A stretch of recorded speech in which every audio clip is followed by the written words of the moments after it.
साथियों, employment generation का एक और पक्ष है और वो इंफ्रास्ट्रक्चर प्रोजेक्ट्स में सरकार द्वारा किया गया इन्वेस्टमेंट।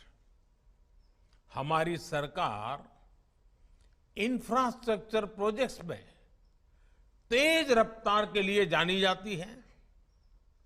जब सरकार कैपिटल एक्सपेंडिचर पर खर्च करती है तो बड़े पैमाने पर इंफ्रास्ट्रक्चर जैसे रोड, रेलवे, पोर्ट, नई इमारतें, बहुत सी प्रकार की चीजें तैयार हो जाती है। इंफ्रास्ट्रक्चर निर्माण में इंजीनियर, टेक्नीशियन, अकाउंटेंट, श्रमिक, हर प्रकार के उसमें तरह तरह के इक्विपमेंट, स्टील, सीमेंट, ऐसी भांति भांति की चीजों की जरूरत पड़ती है।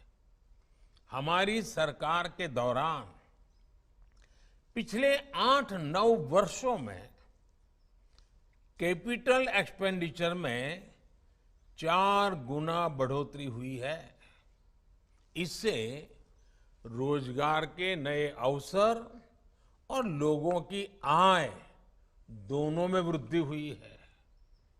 मैं आपको भारतीय रेलवे का उदाहरण देता हूं। 2014 से पहले 7 दशकों में 20,000 किलोमीटर के आसपास रेलवे लाइनों का इलेक्ट्रिफिकेशन हुआ था। पिछले 9 वर्षों में हमने करीब करीब 40,000 किलोमीटर रेल लाइनों का इलेक्ट्रिफिकेशन पूरा किया है। 2014 से पहले एक महीने में सिर्फ 600 मीटर नई मेट्रो लाइन बनाई जाती थी। 600 मीटर।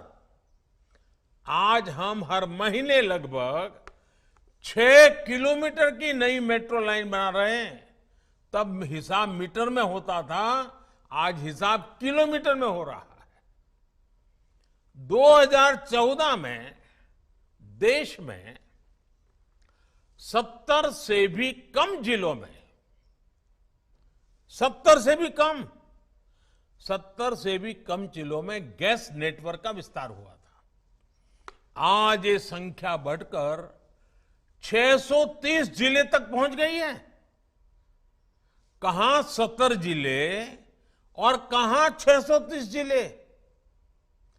2014 तक ग्रामीण इलाकों में सड़कों की लंबाई भी 4 लाख किलोमीटर से कम थी। आज ये आंकड़ा भी बढ़कर 7.25 लाख किलोमीटर से ज्यादा हो चुका है। आप अंदाजा लगा सकते हैं कि जब गांव में सड़क पहुंचती है तो उसका क्या क्या प्रभाव होता है। इससे पूरे इकोसिस्टम में तेज गति से रोजगार का सृजन होने लगता है। साथियों, ऐसे ही काम देश के एविएशन सेक्टर में हुआ है। 2014 तक देश में 74 एयरपोर्ट थे। आज इनकी संख्या 148 हो गई है। हम सभी जानते हैं कि एयरपोर्ट ऑपरेशंस में कितने ज्यादा स्टाफ की जरूरत पड़ती है। आप अनुमान लगा सकते हैं कि इतने नए एयरपोर्ट्स ने भी देश में हजारों नए अवसर तैयार किए हैं।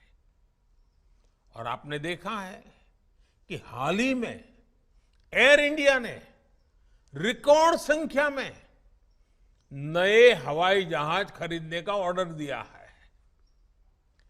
कई और भारतीय कंपनियां भी इसी तैयारी में हैं।